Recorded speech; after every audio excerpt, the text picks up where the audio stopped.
भीग रहा है।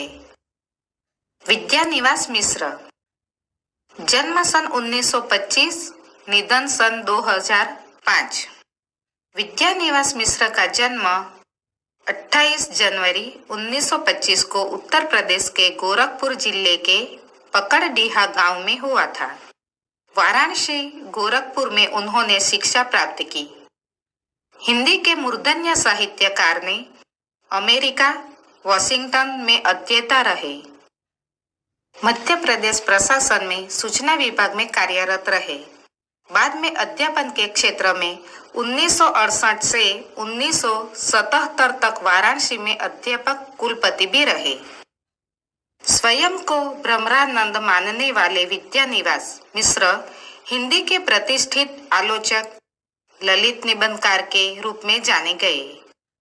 मिश्र जी के निबंधों में प्रकृति, लोक तत्व, बौद्धिकता, सृजनात्मकता, कल्पनाशीलता, काव्यात्मकता, भाषा की सृजनात्मकता एक साथ अंतर्ग्रंथित मिलती है। महाभारत का काव्यार्थ, भारतीय भाषा दर्शन की पीठिका, स्वरूप विमर्श, निबंध संग्रह, गांधी का करुण रस, हिंदी और हम, वाचिक कविता भोजपुरी, साहित्य के सरोकार जैसी प्रसिद्ध रचनाएं उन्होंने लिखी है। मानव जीवन में अनेकानेक चिंताएं व्याप्त हैं। प्रस्तुत निबंध में मिश्र जी ने पौराणिक मिथक के माध्यम से मानव चिंताओं की अत्यंत सुंदर एवं मार्मिक शब्दों में प्रस्तुति की है, जो अत्यंत संवेदनापूर्ण जीवंत चित्र प्रस्तुत करती है।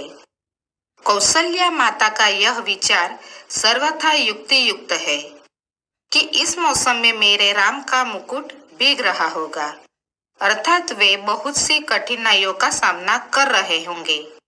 महीनों से मन बेहद बेहद उदास है। उदासी की कोई खास वजह नहीं, कुछ तबीयत ढीली, कुछ आसपास के तनाव और कुछ उनसे टूटने का डर। खुले आकाश के नीचे भी खुलकर सांस लेने की जगह की कमी। जिस काम में लगकर मुक्ति पाना चाहता हूँ, उस काम में हजार बाधाएं। कुल ले देकर उदासी के लिए इतनी बड़ी चीज नहीं बनती। फिर भी रात दिन नींद नहीं आती। दिन ऐसे बीतते हैं जैसे भूतों के सपनों की एक रील पर दूसरी रील चढ़ा दी गई हो और भूतों की आकृतियां और डरावनी हो गई हो। इसलिए कभी कभी तो बड़ी से बड़ी परेशान करने वाली बात हो जाती है और कुछ भी परेशानी नहीं होती। उल्टे ऐसा लगता है जो हुआ एक सहज क्रम में हुआ, न होना ही कुछ अटपटा होता और कभी कभी बहुत मामूली सी बात भी भयंकर चिंता का कारण बन जाती है। अभी 2-3 रात पहले मेरे एक साथी संगीत का कार्यक्रम सुनने के लिए 9 बजे रात गए। साथ में जाने के लिए मेरे एक चिरंजीव ने और मेरी एक मेहमान महानगरीय वातावरण में पली कन्या ने अनुमति मांगी। शहरों की आजकल की असुरक्षित स्थिति का ध्यान करके इन दोनों को जाने तो नहीं देना चाहता था, पर लड़कों का मन भी तो रखना होता है। कह दिया 1-1.5 घंटे सुनकर चले आना। रात के 12 बजे लोग नहीं लौटे। गृहिणी बहुत उद्विग्न हुई, झल्लाई। साथ में गए मित्र पर नाराज होने के लिए संकल्प बोलने लगी। इतने में जोर की बारिश आ गई। छत से बिस्तर समेटकर कमरे में आया। गृहिणी को समझाया, बारिश थमेगी, आ जाएंगे। संगीत में मन लग जाता है तो उठने की तबीयत नहीं होती। तुम सो, ऐसे बच्चे नहीं हैं। पत्नी किसी तरह शांत होकर सो गई, पर मैं अकेला उठा। बारिश निकल गई। ये लोग नहीं आए। बरामदे में कुर्सी लगाकर राह जोहने लगा। दूर कोई भी आहट होती तो उदग्र होकर फाटक की ओर देखने लगता। रह रह कर बिजली चमक जाती थी और सड़क छिप जाती थी, पर सामने की सड़क पर कोई रिक्शा नहीं, कोई चिरई का पूत नहीं। एकाएक कई दिनों से मन में उमड़ती घुमड़ती पंक्तियां गूंज गई। मोरे राम के बीजे मुकुटवा, लक्ष्मण के पटुकवा, मोरी सीता के बींजे सैनुरवा, त राम घर लौट ही। मेरे राम का मुकुट भीग रहा होगा, मेरे लखन का पटुका भीग रहा होगा, मेरी सीता की मांग का सिंदूर भीग रहा होगा, मेरे राम घर लौट आते। बचपन में दादी नानी जाते पर यह गीत गाती। मेरे घर से बाहर जाने पर, विदेश में रहने पर वे यही गीत विह्वल होकर गाती और लौटने पर कहती, मेरे लाल को कैसा वनवास मिला था। जब मुझे दादी नानी की इस आकुलता पर हंसी भी आती। गीत का स्वर बड़ा मीठा लगता। हाँ, तब उसका दर्द नहीं छूता था, पर इस प्रतीक्षा में एकाएक उसका दर्द उस ढलती रात में उभर आया और सोचने लगा, आने वाली पीढ़ी पिछली पीढ़ी की ममता की पीड़ा नहीं समझ पाती और पिछली पीढ़ी अपनी संतान के संभावित संकट की कल्पना मात्र से उद्विग्न हो जाती है। मन में यह प्रतीति ही नहीं होती कि अब संतान समर्थ है, बड़ा से बड़ा संकट झेल लेगी। बार बार मन को समझाने की कोशिश करता। लड़की दिल्ली विश्वविद्यालय के एक कॉलेज में पढ़ाती है, लड़का संकट बोध की कविता लिखता है, पर लड़की का ख्याल आते ही दुश्चिंता होती। गली में जाने कैसे तत्व रहते हैं, लौटते समय कहीं कुछ हो न गया हो और अपने भीतर अनायास अपराधी होने का भाव जाग जाता। मुझे रोकना चाहिए था या कोई व्यवस्था करनी चाहिए थी। पराई लड़की और लड़की तो हर एक पराई होती है। धोबी की मुठरी की तरह घाट पर खुले आकाश में कितने दिन फहराएगी, अंत में उसे गृहिणी बनने जाना ही है। घर आई, कहीं कुछ हो न जाए। मन फिर घूम गया कौशल्या की ओर, लाखों करोड़ों कौशल्याओं की ओर और लाखों करोड़ों कौशल्याओं के द्वारा मुखरित एक अनाम अरूप कौशल्या की ओर। इन सब के राम वन में निर्वासित है, पर क्या बात है कि मुकुट अभी भी उनके माथे पर बंधा है और उसी के भीगने की इतनी चिंता है। क्या बात है कि आज भी काशी की रामलीला आरंभ होने के पूर्व एक निश्चित मुहूर्त में मुकुट की ही पूजा सबसे पहले की जाती है।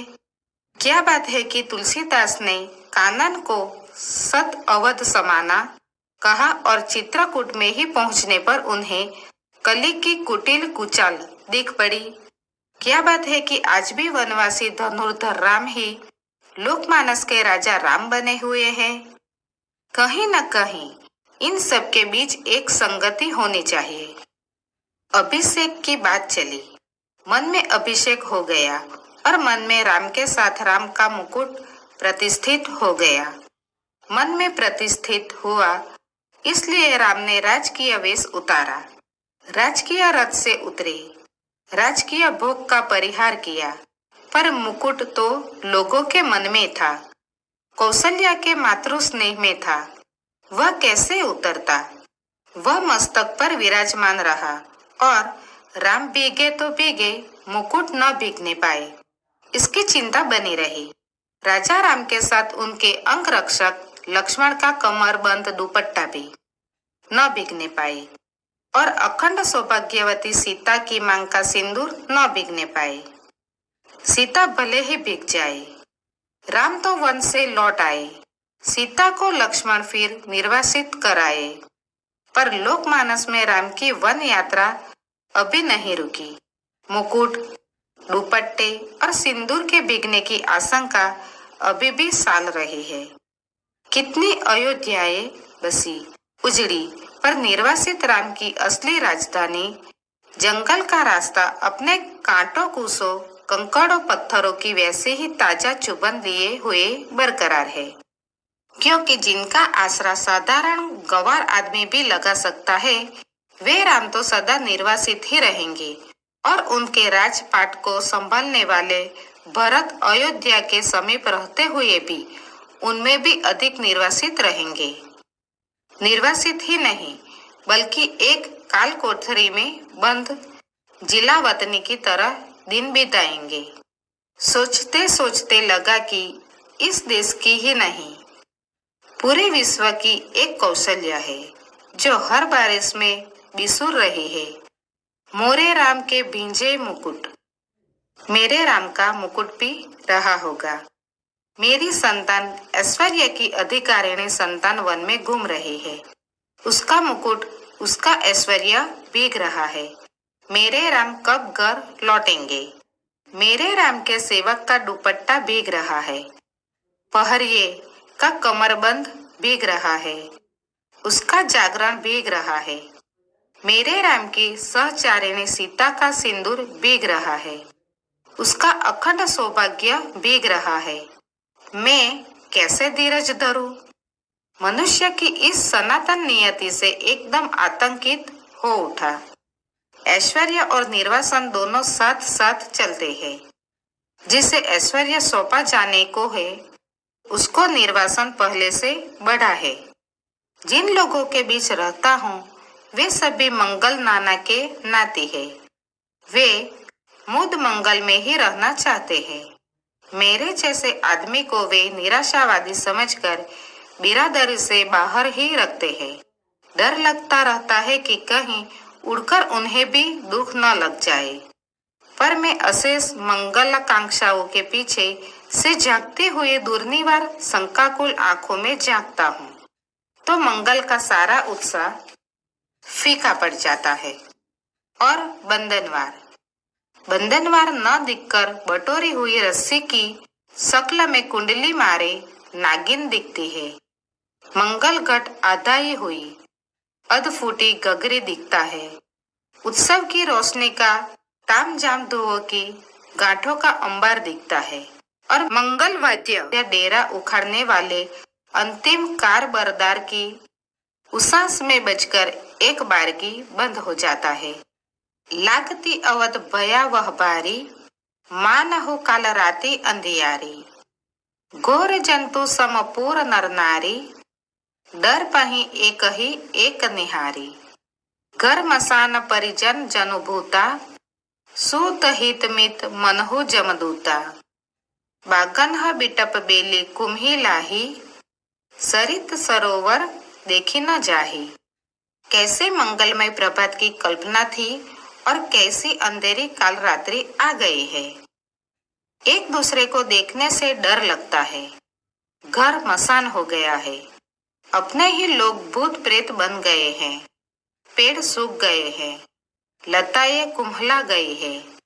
नदियों और सरोवरों को देखना भी दुस्सह हो गया है। केवल इसलिए कि जिसका ऐश्वर्य से अभिषेक हो रहा था वह निर्वासित हो गया। उत्कर्ष की ओर उन्मुख समष्टि का चैतन्य अपने ही घर से बाहर कर दिया गया। उत्कर्ष की मनुष्य की उदर्वोन्मुख चेतना की यही कीमत सनातन काल से अदा की जाती रही है। इसलिए जब कीमत अदा कर ही दी गई तो उत्कर्ष कम से कम सुरक्षित रहे यह चिंता स्वाभाविक हो जाती है। राम भीगे तो भीगे, राम के उत्कर्ष की कल्पना न भीगे। वह हर बारिश में हर दुर्दिन में सुरक्षित रहे। नर के रूप में लीला करने वाले नारायण निर्वासन की व्यवस्था झेले पर नर रूप में उनकी ईश्वरता का बोध दमकता रहे। पानी की बूंदों की झालर में उसकी दीप्ति छिपने न पाए। उस नारायण की सुख सेज बने अनंत के अवतार लक्ष्मण भले ही भीगते रहे। उनका दुपट्टा उनका अहनिर्ष जाकर न भीजे।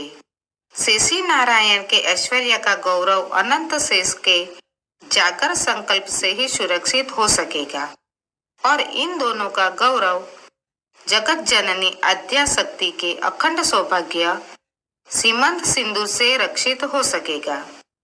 उस शक्ति का एक निष्ठ प्रेम पाकर राम का मुकुट है, क्योंकि राम का निर्वासन वस्तुतः सीता का दोहरा निर्वासन है। राम तो लौटकर राजा होते हैं, पर रानी होते ही सीता राम द्वारा वन में निर्वासित कर दी जाती है। राम के साथ लक्ष्मण है, सीता है। सीता वन्य पशुओं से घिरी हुई विजन में सोचती है, प्रसव की पीड़ा हो रही है।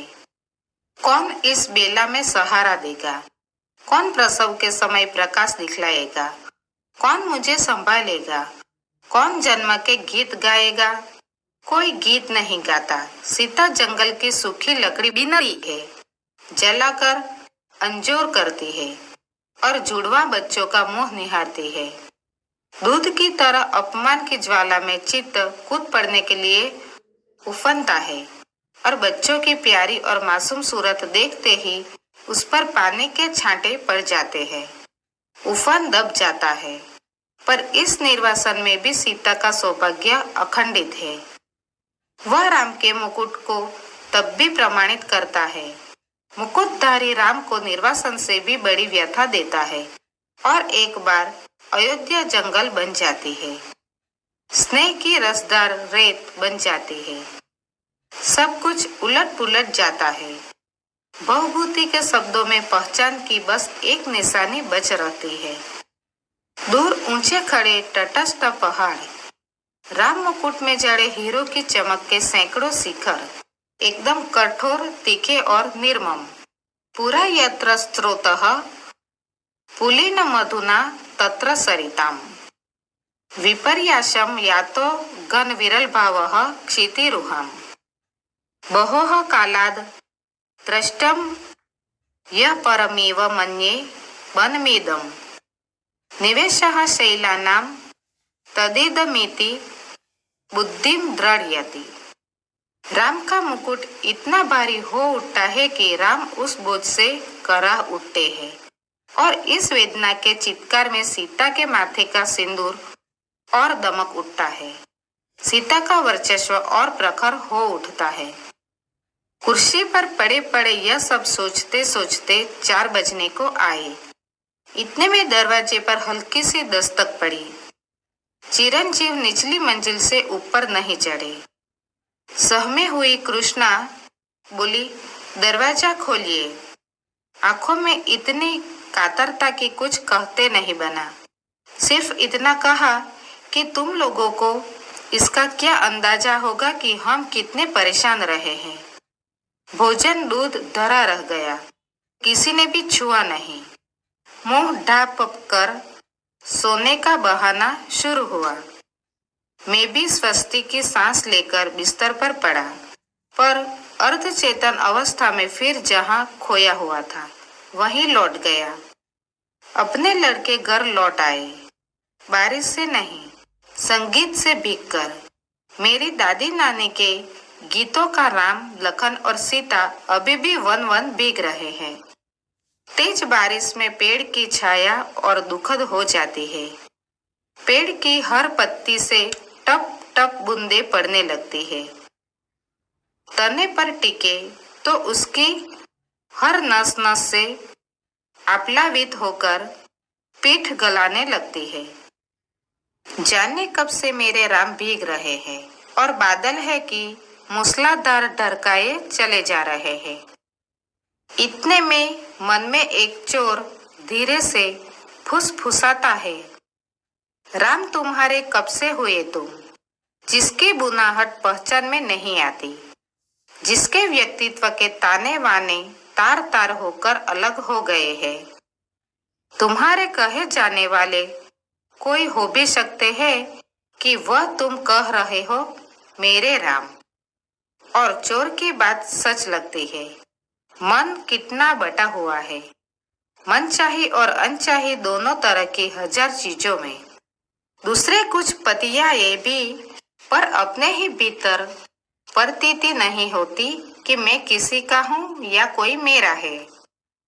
पर दूसरी ओर यह भी सोचता हूँ कि क्या बार बार विचित्र से अनमनेपन में अकारण चिंता किसी के लिए होती है। वह चिंता क्या पराये के लिए होती है, वह क्या कुछ भी अपनी नहीं है। फिर इस अनमनेपन में ही क्या राम अपनाने के लिए हाथ नहीं बढ़ाते आए हैं? क्या न कुछ होना और न कुछ बनाना ही अपनाने की उनकी बढ़ी हुई शर्त नहीं है? तार टूट जाता है, मेरे राम का मुकुट भीग रहा है, यह भीतर से कहाँ पाऊं? अपनी उदासी से ऐसा चिपकाओ, अपने संकरे से दर्द से ऐसा रिश्ता। राम को अपना कहने के लिए केवल उनके लिए भरा हुआ हृदय